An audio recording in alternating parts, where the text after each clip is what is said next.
Bem-vindo, Daniel. Tudo bem?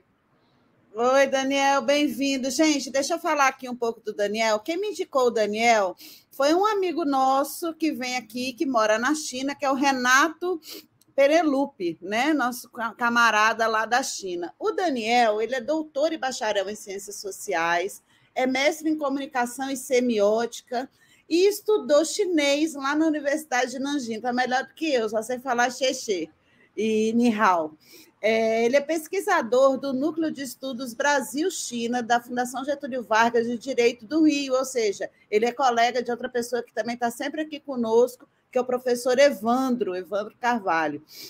E lá ele participa do projeto, é a nova Rota da Seda, né? Que é Belt and Road, mas é a iniciativa Cinturão e Rota, que acaba de completar 10 anos esse ano. E ele também analisa os desdobramentos dessa relação, né, dessa iniciativa chinesa, para a América Latina. O Daniel é professor de especialização em China contemporânea na PUC Minas e vice-coordenador da ALADA, que é a Associação Latino-Americana de Estudos Afroasiáticos, a sucursal do Brasil. Lá na China, ele tem experiência como professor universitário de Sociologia, Filosofia e História de Ásia Moderna, lá na CUSA, que é a China University Summer School, a universidade de verão, né, da China, em parceria com uma universidade dos Estados Unidos. Ele viveu 10 anos lá na China e foi professor na Universidade de Hubei, né, onde fica o ranking, onde mora esse nosso amigo, o Renato Penelope, em parceria com o Instituto Confúcio, da Unesp, que é o lugar que é o que o pessoal aprende chinês, né, aqui no Brasil, incluindo o meu filho, porque eu sou um caso perdido, Daniel. Seja bem-vindo. Você está com o seu fone está desligado. Deixa eu ver se eu consigo aqui ativar o som. Não, tem que ser por aí. Está desligado o seu som. Vamos ver. Daniel, tem que ligar seu som aí. É no seu computador. É no computador. O computador que está desligado aí. Tem um microfonezinho aí que você clica nele para ligar, para ativar. Enquanto só você o Daniel liga, Miguel, hoje a gente tem uma notícia importante vinda da China, que a China substituiu o Brasil na presidência rotativa do Conselho de Segurança da ONU. Né? Foi hoje, é? Hoje, 1º de novembro, né? Embora seja um membro permanente desse colegiado, a gente sabe que cada mês um país que participa do Conselho preside esse colegiado, e, no caso, a China hoje assumiu. E, assim, acho que o Daniel está com problema, acho melhor ele entrar e sair, né, Miguel? Ele já está fazendo isso? Beleza. Tá bom. Aí, Miguel, me chama a atenção, porque desde a China, em junho desse ano, o Xi Jinping recebeu com honrarias de chefe de Estado o presidente, né, o líder da autoridade palestina. Voltou. Vamos ver se você está falando aí, Daniel. Alô, me ouvem bem? Alô? Agora sim, olha. Agora sim? Agora sim. Bem-vindo, Daniel. Muito obrigado, Yara. Muito obrigado, Miguel. Boa noite a todos e todas. É um grande prazer estar aqui. Muito obrigado. Então, falou do Renato, meu irmão de China, o Renato, meu irmão de Wuhan. Esse aí, eu acho que ele adota todo mundo, viu? Porque ele também foi meu amigão lá na China, foi quem me recebeu. E o Miguel, embora esteja longe, também já é considerado amigo, né, pelo Renato. Eu sou amigo da China. Estudo a China também. Daniel, você está onde? Está no Brasil? Eu estou no Rio de Janeiro, eu moro há 3 anos e meio aqui. Eu comecei os trabalhos aqui na FGV Direito Rio. E estou aqui, de vez em quando eu vou para PUC Minas, né, para dar especialização. Meu vizinho, estou no Rio também. Yara, desculpe desviar do assunto, porque saiu o Banco Central definiu a queda no juro, então está confirmado, o juro caiu 0,5%, né? Agora está 12,25%, ainda é muito alto, mas está caindo, né? Então, graças a Deus, Deus é Pai. Daniel, que a gente está nessa luta aí, né, para cair os juros no Brasil, porque, né, ninguém merece. Cada queda desse juro aí, você sabe muito bem, abre orçamento. entendeu? Abre orçamento para o governo gastar em saúde, educação, investimento, tudo que a gente quer. Por isso que a gente admira tanto a China, porque a China está investindo em infraestrutura, isso que falta no Brasil. Exatamente.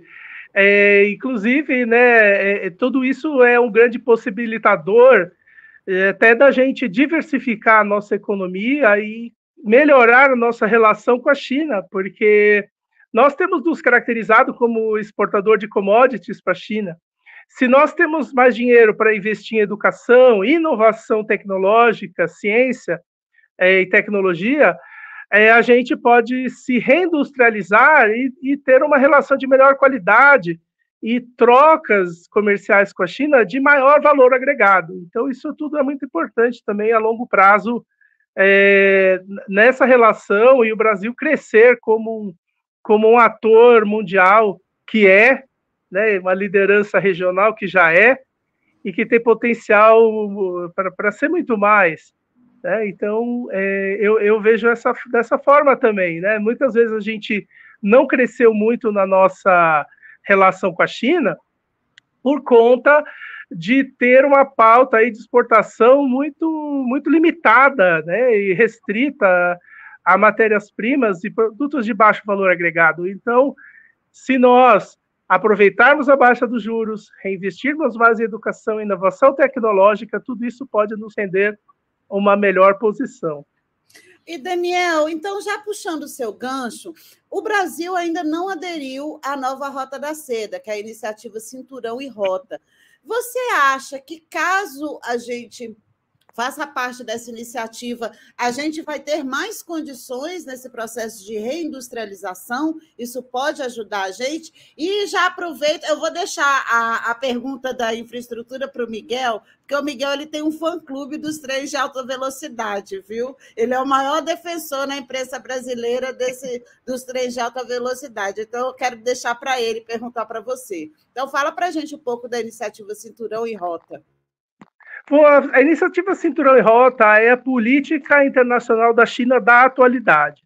Então, ela foi fundada em 2013 pelo presidente Xi Jinping, e lá, na altura, né,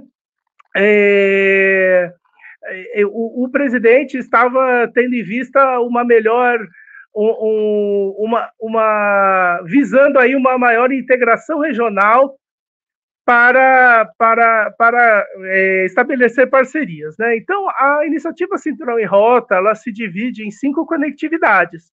São elas a coordenação de políticas, a interconectividade de infraestrutura, que a gente estava falando aqui, o comércio desimpedido, o livre fluxo de comércio, circulação de capital e a compreensão entre os povos, né? Então, o que essas 5 dimensões elas significam, né? A coordenação de políticas, ela é simplesmente o caráter bilateral dessas relações. Então, a iniciativa Cinturão e Rota, ela não é um pacote pronto que os países têm que aderir. Ela envolve muita negociação. Então, a coordenação de políticas, ela significa os países irem para a mesa de negociação e fazer os tratos que são melhores para os dois. E é sempre bilateral, né? É sempre uma relação país-país, e sempre visando o ganho mútuo, a chamada win-win situation, né? No que tange a interconectividade de infraestrutura, esse é o carro-chefe da iniciativa Cinturão e Rota, porque quando você integra infraestrutura, você integra mercados, né? Então, aí você, por exemplo, se vários países da América do Sul aderem ao Cinturão e Rota, isso significa que a infraestrutura desses países estarão interconectadas. Então, isso fortalece os países da região, porque intensifica os contatos e trocas comerciais, e também, no nosso caso, somos um país do Atlântico, vamos ter acesso ao Pacífico, que é a economia mais vibrante do mundo.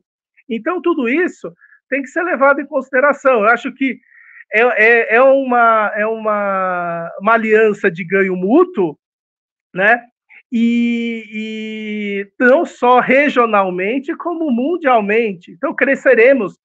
Na minha opinião, a gente cresce em termos de potência multipolar, que está aberto ao comércio para o mundo, cresce em termos regionais. Já somos uma liderança regional, e isso só nos fortalece, porque nos interconecta com os nossos vizinhos também.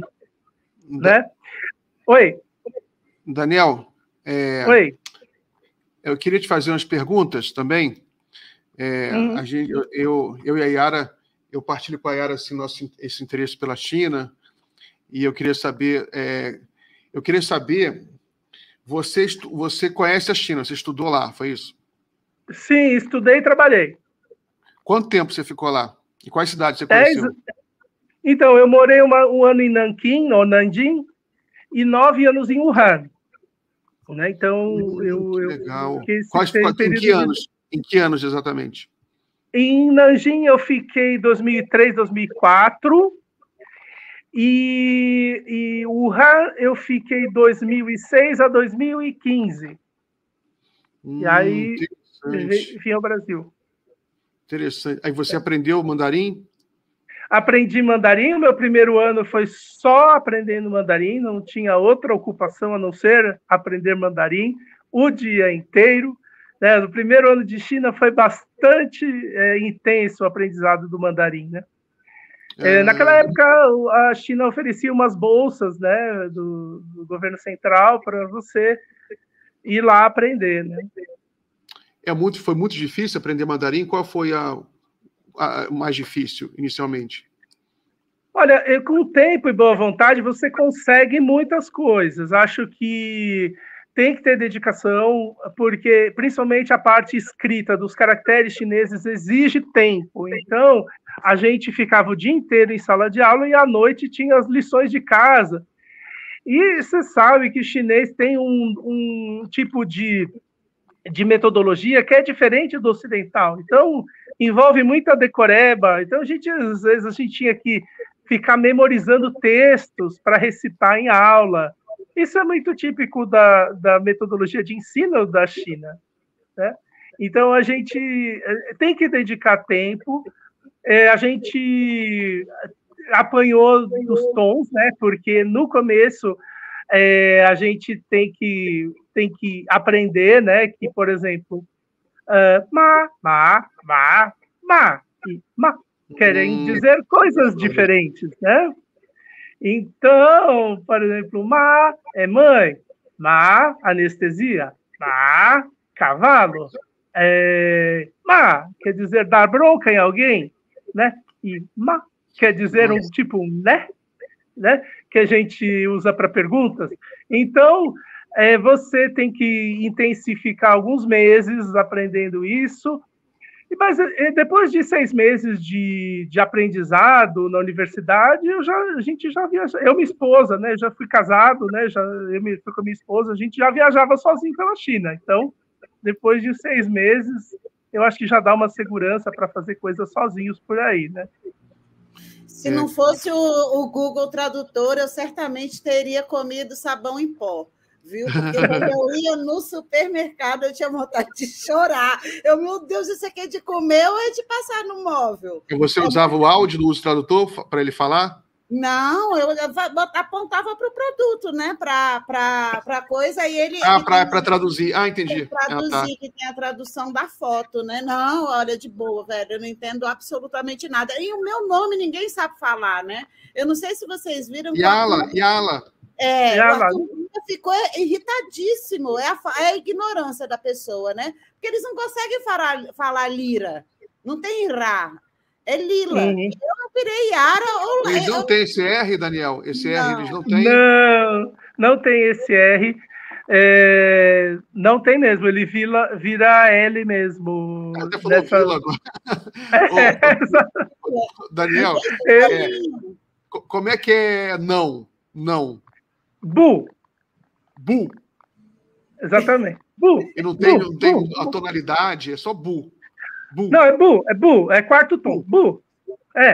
Você pode falar assim, buial. Buial quer dizer, não quero. Não, mas tipo, sabendo não, bu. Bu, perfeito. Bu. Já sei ni hao, agora bu. E sim. Importante, é isso mesmo. E sim. Eles não têm uma palavra assim. Então, você pode falar tipo assim, shi. Mas você não tá... shi, que é uma palavra que significa para concordar, né? É ou não é? Então, shi, né? Ou então, duei. Eles falam muito, quer dizer, correto. Então, você pode falar duei, para concordar. Né? Legal. Você sabe que o Evandro, ele voltou para a China, está na China agora com a esposa dele. Eu até estou marcando para entrevistar ele, Yara. Só que ele falou que é difícil fazer assim ao vivo, porque é muito cedinho, né? Aí ele está no apartamento pequeno com a mulher dele, vai acordar a mulher dele. Aí vou gravar e depois vou gravar e depois eu passo aqui. Legal. E o Wuhan, o Daniel, o Penelope mora lá em Wuhan. A gente conversa muito sobre Wuhan. Eu também leio que é uma cidade bem moderna. Você chegou a pegar... Quando você chegou, em 2015, esse último ano, já tinha os metrôs, já tinha esses trens-balas, tudo? Sim, peguei muito. O metrô de Wuhan ele chegou em 2012. Então já foi um grande acontecimento. Agora, esses trens de alta velocidade eram assim, já uma sensação, né? Porque você chegava, às vezes, com uma distância como, sei lá, São Paulo, Goiás, assim, 3 horas, assim.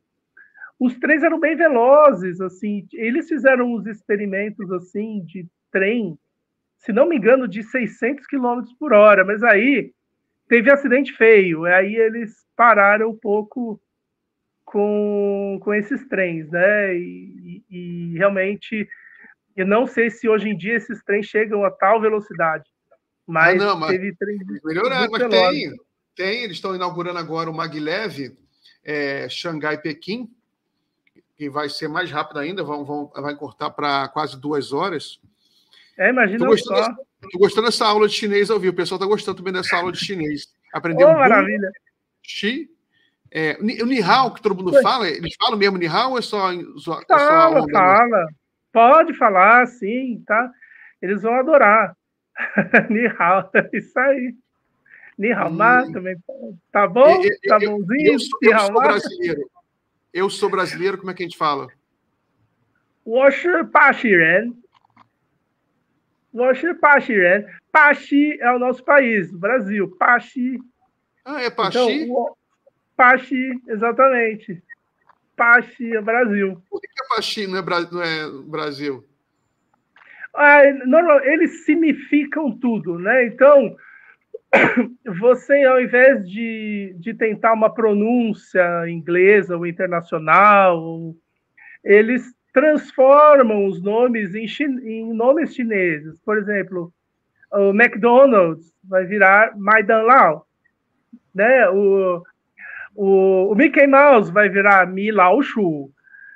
A Britney Spears vai virar Bulani. Então, eles vão significando, né? Vão achinesando os nomes internacionais para que eles possam pronunciar. Tem muita dificuldade, né? Porque são fonemas que não se encontram na língua chinesa. Tem fonemas muito assim, limitados em termos de combinações de consoantes, vogais, em comparação com o português ou com o inglês, né? Então é por isso. E, o Daniel, aqui no Brasil, o pessoal tem muita curiosidade sobre a China, né? E como é que você vê essa sinofobia, né? Achar que tem muito, principalmente durante a era, né, Bolsonaro. Como é que você lidou com isso no seu dia a dia? Olha, é muito, muito triste, porque eu acho que tem 2 aspectos aí da sinofobia que a gente deve destacar. O primeiro aspecto é um aspecto conjuntural. Então, por exemplo, a pandemia, né? A pandemia, ela serviu como desculpa para maltratar chineses, tratá-los mal, ou para desconfiar do governo chinês. Foi tudo isso usado como justificativa, né?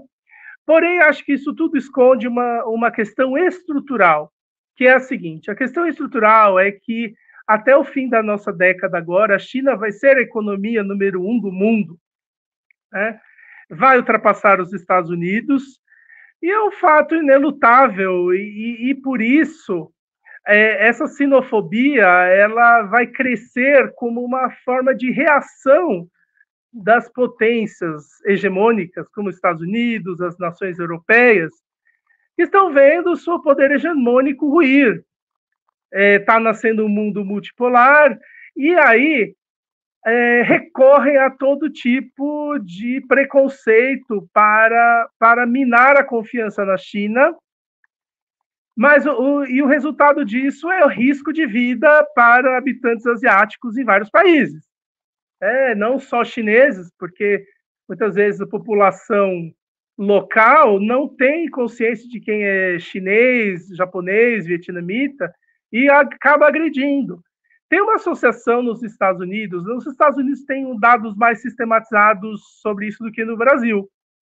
Mas, por exemplo, desde 2017, quando Donald Trump assumiu o governo, você teve aí um aumento absurdo de ataques a asiáticos nos Estados Unidos, tendo sido reportados mais de 11 mil, de acordo com a Stop AAPI Hate, né? Que a API é Asian Pacific Islanders, né? Então, está sendo relatado assim,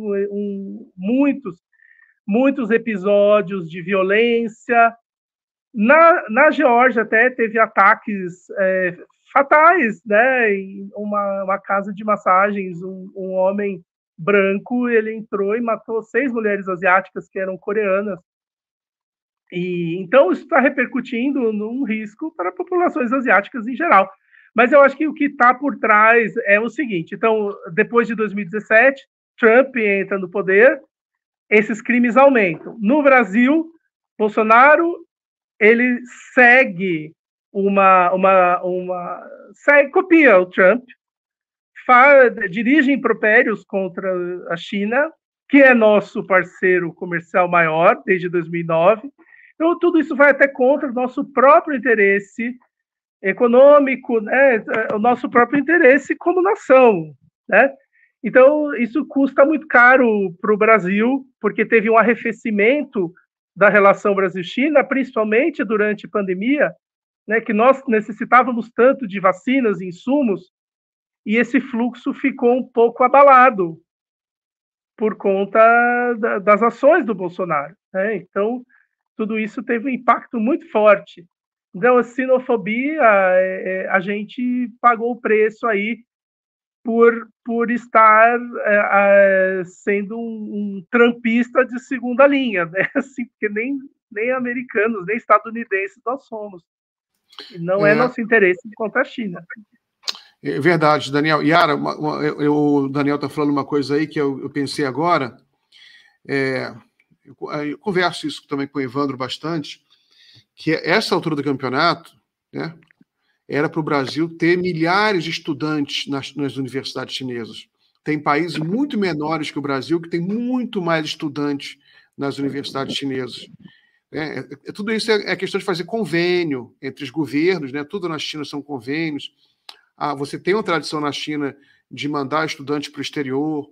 É o país que mais tem estudantes nos Estados Unidos, é a China.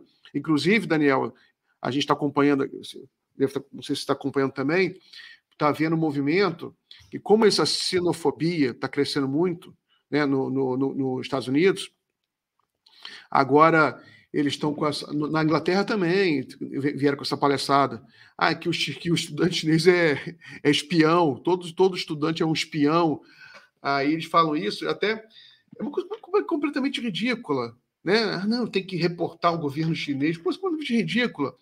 O que está acontecendo é que você tem cientistas que trabalham nos Estados Unidos, cientistas chineses, que estão se sentindo, que estão voltando para a China porque estão perdendo a condição de trabalhar nos Estados Unidos em função dos preconceitos, qualquer um essa paranoia de espionagem.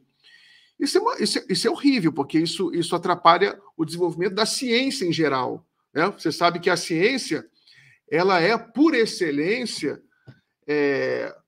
uma coisa universal, né? As grandes conquistas da ciência são todas internacionais, o próprio desenvolvimento da física nuclear, participação de cientistas de todas as nacionalidades, todas as conquistas todas as conquistas científicas foram feitas com participação de cientistas de várias nacionalidades. Então, sempre quando acontece isso, é ruim para o planeta todo. Agora, por outro lado, também, né, a China não pode fazer nada, ela não pode mudar essa cultura americana. O que está acontecendo é que a China está recebendo cérebros importantes de volta para a China.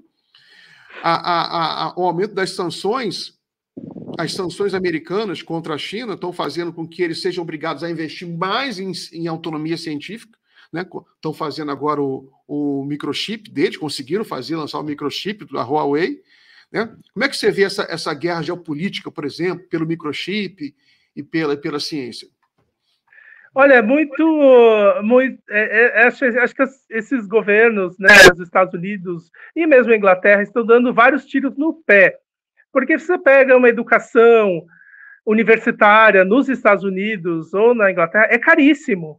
E, assim, cada vez menos gente no Ocidente tem dinheiro para custear esses estudos. Então, essas universidades, não é à toa que elas estavam cheias de estudantes chineses. Porque quem vai pagar uma educação no Ivy League, né, nessas universidades da costa leste americana, ou de outros lugares ali de prestígio, na Califórnia, ou mesmo Cambridge, Oxford, né, lá do outro lado do Atlântico, né? Os chineses estavam mantendo, né, essas universidades caríssimas, e agora os chineses indo embora, eles começam a sentir economicamente. Quando eu morava na China, tinha acesso a muitos estudantes internacionais. Eu lembro muito bem que, assim, bolsas para brasileiros ainda eram poucas, mas havia muitas bolsas concedidas a países africanos, né, Angola, Moçambique, República Democrática do Congo, entre outras, né? E o Paquistão tinha muitos bolsistas do Paquistão, porque o Paquistão tem uma relação muito boa com a China. Inclusive, nessa iniciativa Belt and Road, ela tem uma posição de destaque, né? As estradas né, de origem chinesa que estão sendo construídas no Paquistão merecem, assim, é o carro-chefe desse projeto, né? Um dos carros-chefes desse projeto, né? Dessa integração de infraestrutura, né? Então, isso se traduz aí em bolsas, intercâmbio entre as pessoas, né? Que é o quinto item, né? Da iniciativa Belt and Road, e que pode se traduzir também em produções culturais, cinema, e muito mais. E eu me enchia de orgulho também, uma outra coisa, de ver estudantes brasileiros que chegavam ali em Wuhan. Wuhan é uma cidade que tem quase 100 universidades, é um centro universitário por excelência. Então, eu via muito português do Brasil, né? Aí ia ver, eram alunos do Ciências Sem Fronteiras, na época que nós estávamos custeando os estudantes de se reciclarem no exterior a vários países, e muitos deles iam para a China, né? Então, na época que eu cheguei em 2003, né? Não havia isso, né? Então, o Brasil, naquela altura, bem empenhado em melhorar seus intercâmbios internacionais, né? De científicos. E aí, depois, sem comentários, né, de como tudo isso ficou inexistente. Me chamou a atenção, Daniel, na minha breve passagem pela China, que faltam pessoas que acho que isso reflete essa observação do Miguel, que falam português. Tanto que o meu grupo eu tinha que me virar em espanhol, né, em castelhano e em inglês, porque não tinham pessoas não tinham falantes em português. É raro você achar. Em contrapartida, muita gente fala espanhol. E você vê uma presença maciça assim, de pessoas aqui da América Latina que falam espanhol, né? Principalmente argentinos e cubanos. Venezuelanos também tem muito. E lá, quando você foi, também tinha essa disparidade, porque, no final das contas, nós somos o principal parceiro comercial deles aqui. Mas a gente vê que culturalmente não é assim, né? Não andam juntos. Não, eu tenho que observar que assim, a China é o nosso, né, principal parceiro comercial, né? Mas a gente, para eles, está numa posição menor, né? Mas olha que interessante, né? O ensino do português tem crescido muito na China, mas o Brasil, surpreendentemente, não tem sido o maior motivador desse aprendizado de português.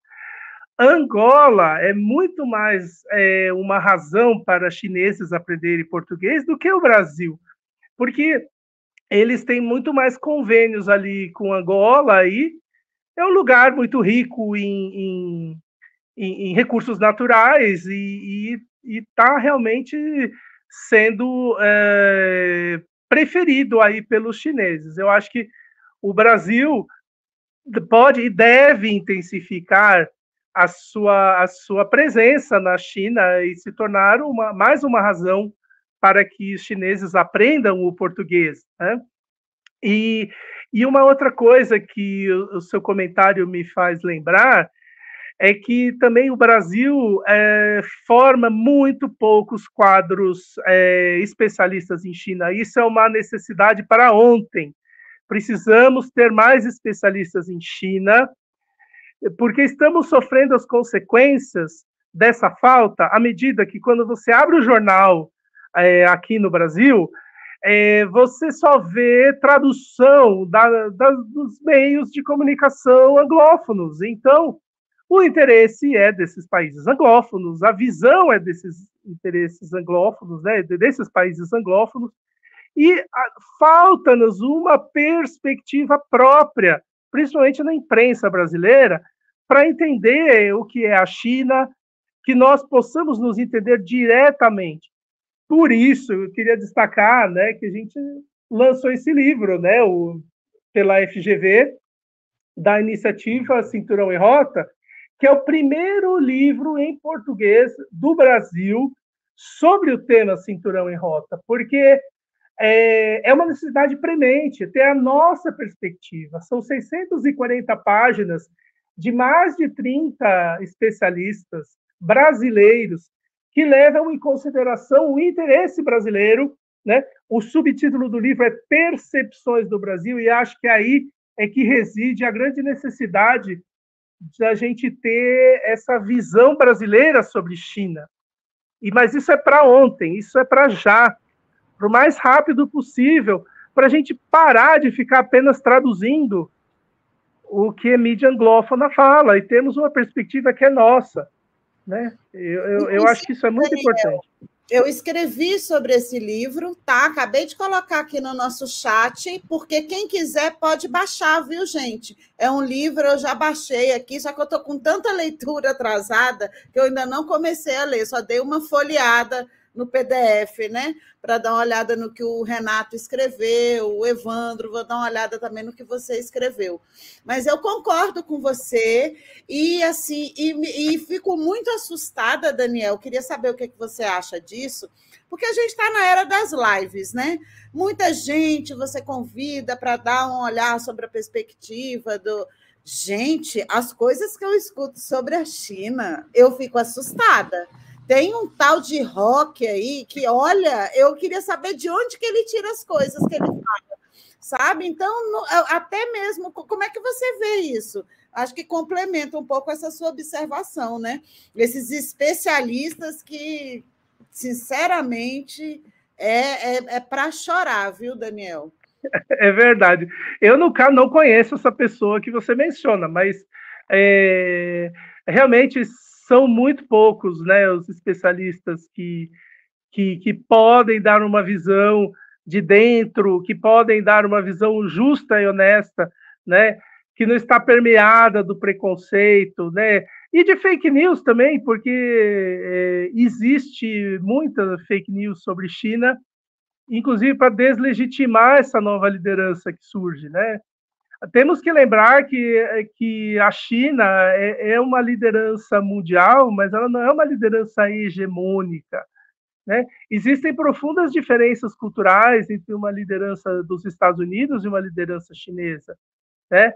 A China vê a humanidade como uma comunidade de futuro compartilhado. Isso faz toda a diferença, né? A China nunca foi um poder colonizador, né?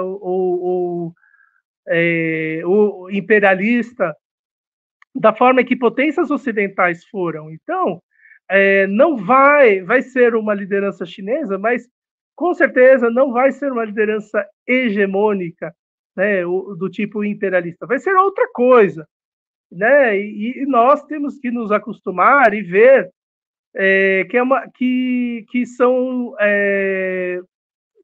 alianças que a China faz desde os anos de 1950 com as nações periféricas, e a China sempre teve visão de que ela só ia prosperar se aliando às nações periféricas e também mantendo estabilidade, ambiente pacífico. Então, quando tem essas guerras, quando tem tudo isso... Eu sumi? Rapidamente, já voltou. Então, quando tem essas guerras, quando tem pandemias, isso vai contra a prosperidade da China, porque a China só pode prosperar num ambiente estável. Então, isso tudo é o contrário de outras potências que estão ainda aí, né, no topo, né? Mas, enfim... Daniel, a gente está encaminhando aqui para o encerramento. Só um comentário para isso que você falou, que é importante, essa diferença cultural. Eu tenho acompanhado o debate sobre... você tem um contraponto. Hoje em dia, algumas lideranças americanas têm tentado criticar a rota do Cinturão e da Seda, dizendo que os países estão se endividando com a China, né? Eu tenho acompanhado esse debate, um debate bem ridículo. Tem até um lado hilário, né? Que a gente vê o próprio rede social, os internautas respondendo: é melhor receber uma ponte, um trem-bala, do que um míssil na cara, né? Né? Os Estados Unidos, ele endivida, primeiro ele joga um míssil, depois endivida o país, não constrói infraestrutura. E você ter uma dívidazinha, mas tendo um sistema de metrô, é melhor do que você ter dívida e não ter nada, né? Porque até então a dívida que a gente tem com a dívida que o sistema ocidental, nos Estados Unidos, e FMI, Banco Mundial, eles não financiam nada de infraestrutura e endividam os países, né? A gente não tem um caso, eu não lembro, pelo menos, de uma infraestrutura no Brasil que tenha sido bancada pelos Estados Unidos, né? Então, né, a China realmente faz a diferença. Ela financia a infraestrutura, que é o foco. Por isso que eu falo, a Yara mencionou a questão do trem de alta velocidade, que é uma questão muito importante no Brasil, Daniel, que é a questão da mobilidade urbana, que eu acho que o Brasil, para mim, é óbvio. A China é o nosso maior parceiro comercial, a gente tem que estabelecer uma parceria tecnológica com a China para ela fazer trem de alta velocidade e metrô no Brasil, né? Em troca da gente dar o que eles querem, petróleo, soja, tudo que eles quiserem a gente dá. E a gente faz um processo de transferência de tecnologia para, gradualmente, as fábricas, né, de trilhos e de trens, de metrôs, serem instaladas aqui, os nossos engenheiros aprenderem a fazer trem, né, porque tem que ser uma coisa que tem que aprender, né? Aí daqui a uns anos a gente já sabe fazer e todo mundo fica feliz, né? Esse é o que eu defendo, né? Mas, enfim, é isso. Não, acho que você está certíssimo. Inclusive, transferência de tecnologia pode nos tirar dessa limitação dos produtos primários, né? Isso Exato. É muito importante. E existe um estudo da Xinhua que ela analisa os casos do Quênia, do Sri Lanka e do Paquistão, e vai indicar que o que esses países devem para a China é muito menos do que eles devem para outras agências. Então, o que eles devem para a China é uma parte muito pequena, né, dentro das dívidas deles, né? E isso é muito importante também. Outra coisa, vamos analisar então o que aconteceu com o PIB desses países depois que eles entraram no cinturão em rota. Eles cresceram muito, desde que os países foram estabelecendo relação com a China. Eu fiz um exercício bem rudimentar, assim, na minha casa, fui vendo o PIB de países africanos a partir do momento que a China se tornou o principal parceiro comercial. O PIB desses países aumentou, assim, gigantemente. Então é melhor você ter mesmo que você tenha algum grau de endividamento, melhor você ingressar numa iniciativa dessa do que ficar num beco sem saída de pobreza, né? Então isso pode ser muito melhor. Outra coisa que eu gostaria de destacar é que investimento não é a mesma coisa que empréstimo, né? Então são essas coisas.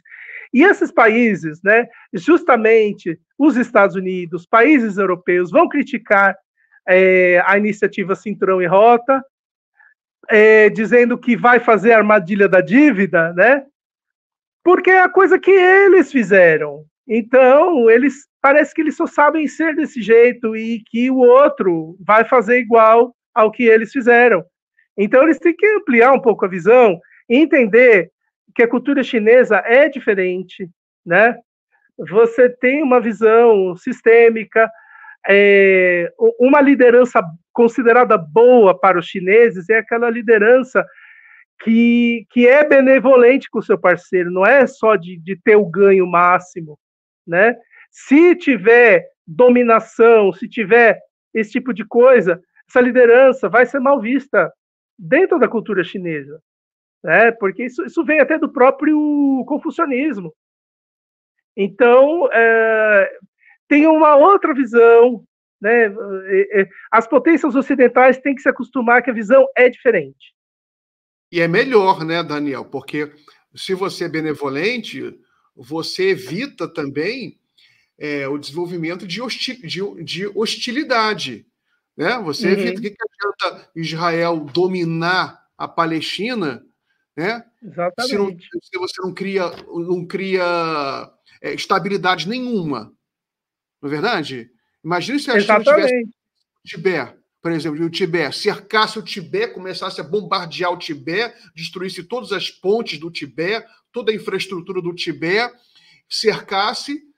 Não, o que a China faz? Ela constrói um montão de trens no Tibete e faz infraestrutura no Tibete, até o ponto que o Tibete fala, não, beleza, tá ótimo, então, dilui muito as hostilidades. Né? Exatamente. Igual no Xinjiang também, porque são regiões afastadas, mas que estão integradas ao restante, né, ao mainstream, né, vamos dizer assim, né, da cultura chinesa. Exato. Yara, então vamos terminar, a gente já passou muito da hora. Daniel, muito obrigado, muito boa nossa conversa. A gente aproveitar que você está no Rio, fica mais fácil.